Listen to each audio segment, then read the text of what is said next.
అందరికి కూడా చేతురించి అధికారంలో ఉన్న పదవులతో అలంకరించిన మహానుభావుడు నందమూరి తారక రామారావు గారు.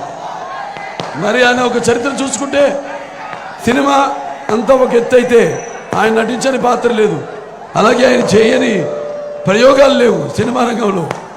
అలా ఒక మహారాజు నుంచి, ఒక దేవుడి నుంచి, ఒక మహారాజు నుంచి, అలాగే ఒక పేదవాడి దగ్గర నుంచి అన్ని పాత్రలను పోషించి ఆయన సుస్థిరంగా మీ గుండెల్లో నిలిచిపోయారు. ఆ తర్వాత మరి ఆయన పౌరాణికాలు చేస్తేనేమో పౌరాణికాలు ప్రాణాలు పోసుకున్నాయి, సాంఘికం చేస్తే సామాజిక వర్గమలాలు అయ్యాయి, అలాగే జానపదం చేస్తే జావలీలు పడాయి, అలాగే హచ్చోపదులెక్కింది పాట నాటు నేర్చింది, కళామ తల్లి కన్నుల పండుగ చేసుకుంది, గలగల నమ్మింది ఆయన చూసి. మరి ఆయన ఆ స్థాయికి రావడానికి కారకులైన ప్రజలకు నేనేమిచ్చి రుణం తీర్చుకోగలను అంటే భావస్తురాణి జన్మాంతర సౌహృదాన్ని అంటారు. అంటే పూర్వ జన్మలో మనం చేసిన ఉన్న పరిచయంతో ఈ జన్మలో ఆ వాసనతో కొంతమందిని మనం పొందగలుగుతాం. కానీ ఇన్ని లక్షల కోట్ల మంది అభిమానులు మరి ఉండడం, అప్పుడు మన ఆత్మగౌరవం, మన రాష్ట్రానికి మనం మద్రాసీలుగా పిలువబడుతున్న మనకి మన ఆత్మగౌరవాన్ని కాపాడడానికి, ఆత్మాభిమానాన్ని కాపాడడానికి, మన ఉనికిని చాటుకోవడానికి ఆనాడు తెలుగుదేశం పార్టీని స్థాపించడం జరిగింది. ఆ తర్వాత ఎన్నో విప్లవాత్మకమైన సంస్కరణలు తీసుకొచ్చారు ఆయన.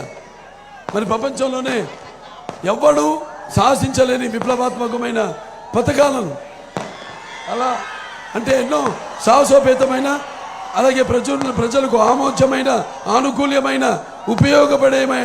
ఉపయోగపడేమైన ఎన్నో సంస్కరణలు, అలాగే ఎన్నో అభివృద్ధి కార్యక్రమాలు తీసుకోవడం జరిగింది.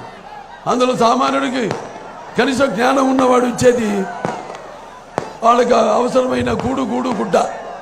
మరి ఆనాడు కిలో బియ్యం 2 రూపాయలకి ఇచ్చి ఈనాడు పేరు మార్చి దాని ఆహార భద్రత అని ఏదో అంటున్నారు. అది కిలో బియ్యం 2 రూపాయలకి ఇచ్చింది తారక రామారావు గారు. అలాగే పేదవాడికి కట్టుకోవడానికి సగం ధరకే ఈ చేనేత వస్త్రాలు, మరి అలాగే ఈ చేనేత కార్మికులకి దానివల్ల పరోక్షంగా వాళ్ళు తయారు చేసింది అమ్ముడు పోవడం, వాళ్ళకి జీవనోపాధి కల్పించడం, అలాగే పెన్షన్ ఆనాడు 30 రూపాయలు వృద్ధాప్య పెన్షన్తో మొదలైంది. అలాగే current bill unit horse power 50 రూపాయలకి, అలాగే భూమి శిస్తు రద్దు, అలాగే ఒక సామాజిక విప్లవం తీసుకురావడం, అంటే మండలాలు ఏర్పాటు చేయడం అయితేనేమి, అలాగే ప్రజల వద్దకు పాలన దానివల్ల తీసుకురావడం, ఇలా ఎన్నెన్నో చేశారు ఆయన.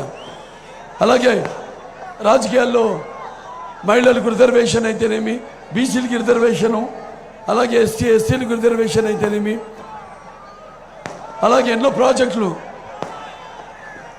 తెలుగు గంగ, హంద్రినివా, సుజల స్రవంతి, లేకపోతే ఈ గాలి నగిరి కానివ్వండి, ఇవన్నీ కూడా ఆయన మానసిక పత్రికలే. అక్కడి నుంచి అలాగే ఈ యొక్క మండల్ కమిషన్ పెట్టి ఆ మండల్ కమిషన్ సిఫార్సుల్ని అమలు చేయడం, అలాగే సర్కారియా కమిషన్ ద్వారా ఈ వాళ్ళ సిఫార్సులు అమలు చేయడం, ఇలాంటివి ఎన్నెన్నో కార్యక్రమాలు చేపట్టారు నందమూరి తారక రామారావు. అలాగే అప్పుడు ఎన్డీఏ ఫ్రంట్ చైర్మన్గా ఉన్నప్పుడు కేవలం మన రాష్ట్రమే కాకుండా యావత్ భారతదేశంలో సుమారుగా 10,000 కోట్ల మంది రైతులకు 10,000 లక్షల కోట్ల రూపాయలు ఆయన అందరికీ ఒక రుణాలను మాఫీ చేయటం జరిగింది. ఇలాంటివి ఎన్నెన్నో కార్యక్రమాలు చేపట్టారు. ఆ తర్వాత ఈ క్యాపిటేషన్ ఫీజు ఎవరికైతే చదువు దూరంగా ఉందో పేదవాళ్ళకి దానికి క్యాపిటేషన్ ఫీజు రద్దు చేసి ఆ ఉన్నతమైన చదువుని అందరికీ అందేలా చేయడం, ఇలా ఎన్నెన్నో చేశారు. సరే, ఆ తర్వాత మరి ఆయన అడుగుజాడల్లోనే నడుస్తూ ఆయన మానస పత్రిక అనే తెలుగుదేశాన్ని అలా అదే క్రమశిక్షణతో నడిపిస్తూ ఇవాళ తెలుగుదేశంకు ఉన్న కార్యకర్తలు ప్రపంచంలో ఏ పార్టీకి లేరు లేరు లేరు. ఎటువంటి పరిస్థితుల్లోనైనా తెలుగుదేశం పార్టీకి అయితేనేమి, లేకపోతే మన రాష్ట్రానికి అయితేనేమి, ఎప్పుడు ఎటువంటి విపత్కర పరిస్థితులు వచ్చినా కూడా మీరంతా అండగా ఉంటప్పుడు 83లో పార్టీని గెలిపించి ప్రజాస్వామ్య ప్రభుత్వాన్ని ఏర్పాటు చేయడంలో అయితేనేమి, 84లో ఈ ప్రజాస్వామ్యాన్ని కూని చేసేటప్పుడు ఒక ఉద్యమం లేవదీసి మళ్ళీ తిరిగి ఆయన్ని పదవిచ్యుతుడైన ఆయన్ని పదవిలో మళ్ళీ ముఖ్యమంత్రి చేయడం అయితేనేమి, ప్రజాస్వామ్యాన్ని గెలిపించడంలో అయితేనేమి, లేకపోతే మళ్ళీ మన అవిభక్త ఆంధ్ర రాష్ట్రం విడిపోయి ఆంధ్ర రాష్ట్రం ఏర్పడటం అయితేనేమి, మీరంతా తెలుగుదేశాన్ని ఓటు గెలిపించడం అయితేనేమి, మరి ఎప్పుడూ మీరు పార్టీకి అండగా ఉంటూ ఉన్నారు, మీ ఆశీస్సులు అందిస్తూనే ఉన్నారు. నాన్నగారు అంటుండేవారు, సమాజమే దేవాలయం ప్రజల దేవుళ్ళు, అందులో నేను ఒక అర్చకుండని. ఎవరైతే ప్రజల చేత కీర్తించబడ్డాడో ఒక దేవుడిగా, మరి ఆయనే సమాజమే దేవాలయం ప్రజల దేవుళ్ళు, అందులో నేను అర్చకుండి అని మీ సేవలో ఆయన జీవితం తరించిపోయింది. తర్వాత అదే అడుగుజాడల్లో చంద్రబాబు నాయుడు గారి నాయకత్వంలో అదే క్రమశిక్షణతో ఆయన మానసపుత్రికైన తెలుగుదేశాన్ని పార్టీని ఆయన ముందుకు నడిపిస్తున్నారు. ఎన్నో సంస్కరణలు తీసుకోవడం జరిగింది ఆయన కూడా. మరి ఆనాడు చదువు విద్య ఊళ్ళల్లో మరి ప్రతి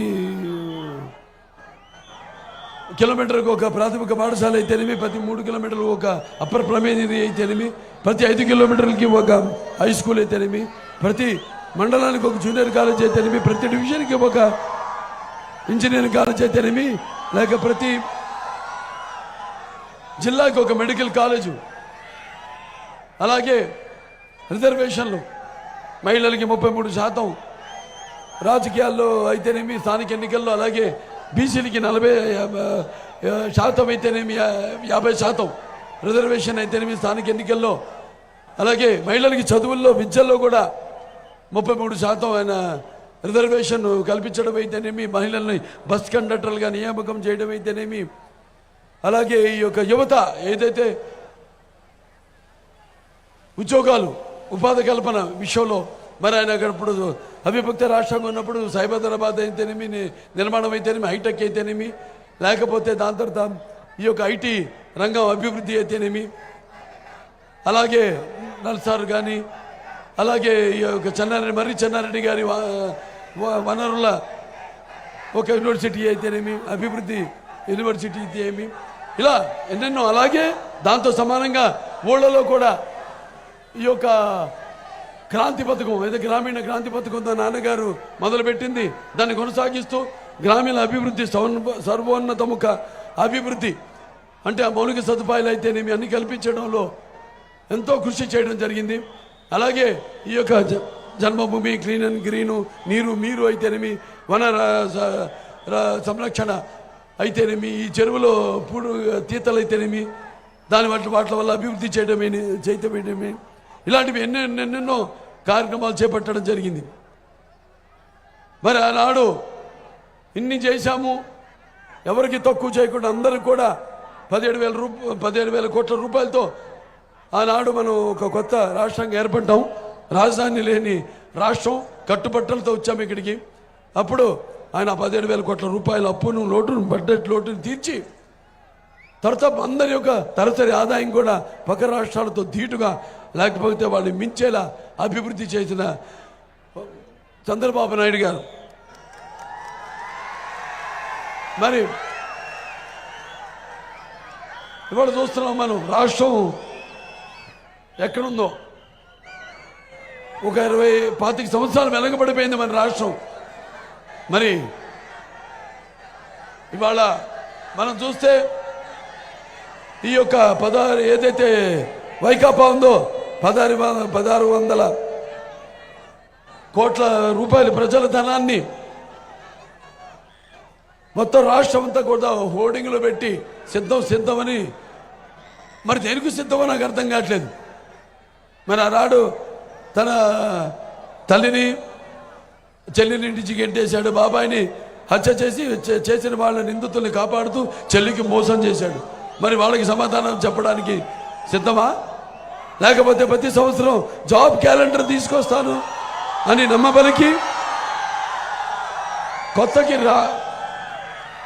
కొత్తవి రాకపోగా ఉన్న పరిశ్రమలో వెళ్ళిపోయి ఈ యొక్క యువతని ఈ యొక్క గంజాయికి మరి డ్రగ్స్కి బానిసలు చేసి యువతను మోసం చేశాడు. ఆ యువతకు సమాధానం చెప్పడానికి సిద్ధమా అని అడగండి.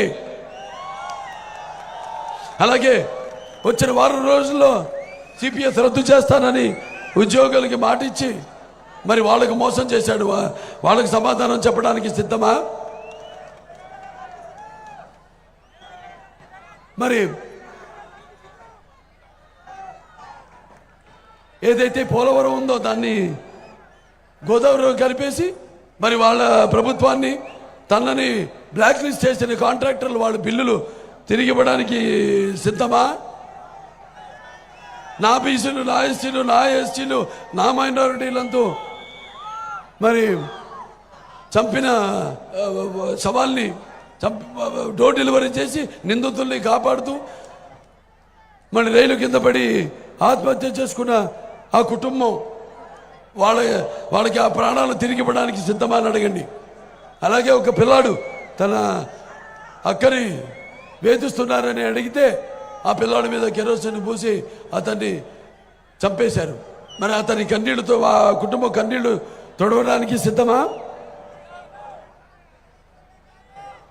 అలాగే ఈ యొక్క రైతులు ఇవాళ మనం చూసుకుంటే ఇక్కడ కాకాని గోవర్ధన్ రెడ్డి ఉన్నాడు.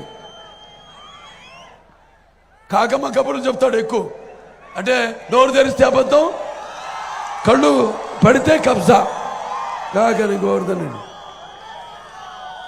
వ్యవసాయ శాఖ మంత్రి. ఇవాళ మరి ఎంతమంది రైతులు ఇవాళ మన దేశంలోనే మొదటి స్థానంలో ఉన్నాం అప్పుల్లో, ఆత్మహత్యల్లో. వాళ్ళందరికీ సమాధానం చెప్పడానికి సిద్ధమా అని అడగండి. అలాగే ధరలు ఇవాళ ఆకాశానికి అంటుకుంటున్నాయి. ఇవాళ మనం చూస్తే విద్యుత్ ఛార్జీలు 7 సార్లు పెంచేశారు, ఆర్టీసీ ఛార్జీలు 5 సార్లు పెంచేశారు. అలాగే పెట్రోల్ ధరలు అయితేనేమి, అటు డీజిల్ ధరలు అయితేనేమి, అలాగే పన్నులు, ఇంటి పన్ను, నీటి పన్ను, ఆస్తి మీద పన్ను, చివరికి చెత్త మీద కూడా పన్ను వేశారే. వాళ్ళవన్నీ తీసేయడానికి సిద్ధమా అని అడగండి. మాయలు, మోసాలు, అరాచకాలు, కుట్రలకు సిద్ధమా? మరి 100 ఏళ్ళ ముందు ప్రజలకు దొరకకుండా ఈ యొక్క ఇసుక పాత్రలను తవ్వేస్తున్నారు. అలాగే ఈ యొక్క చీప్ లిక్కర్ పేరుతో అంటే ఈ జే బ్రాండ్ మద్యాన్ని ఏరులా పారిస్తున్నారు. లక్షల కోట్లు దండుకుంటున్నారు. అలాగే ఈ యొక్క ప్రభుత్వం తయారు చేసిన కల్తీ మద్యాన్ని తాగి ఎంతోమంది ఆడపడుచులు తమ తాలిబొట్లను తెంచేసుకుంటారు. మరి వీళ్ళందరికీ సమాధానం చెప్పడానికి సిద్ధమా? మీరంతా కూడా ఇవాళ ఆలోచించండి. ఇప్పుడు ఆనాడు తెలుగుదేశం పార్టీ ఇప్పుడు వీళ్ళు చేసిన ఘోరాలు ఒకటి కాదు, అసలు మొత్తం అన్ని వ్యవస్థని అన్నిటిని నిర్వీర్యం చేసేసి జనం మధ్య చిచ్చు పెట్టి మరి వాళ్ళ బీసీల విషయానికి వస్తే మరి అధికారంలోకి వచ్చిన వైకాపా ప్రభుత్వం బీసీలకి మరి ఎస్సీలకి వాళ్ళ సంక్షేమాన్ని విస్మరించి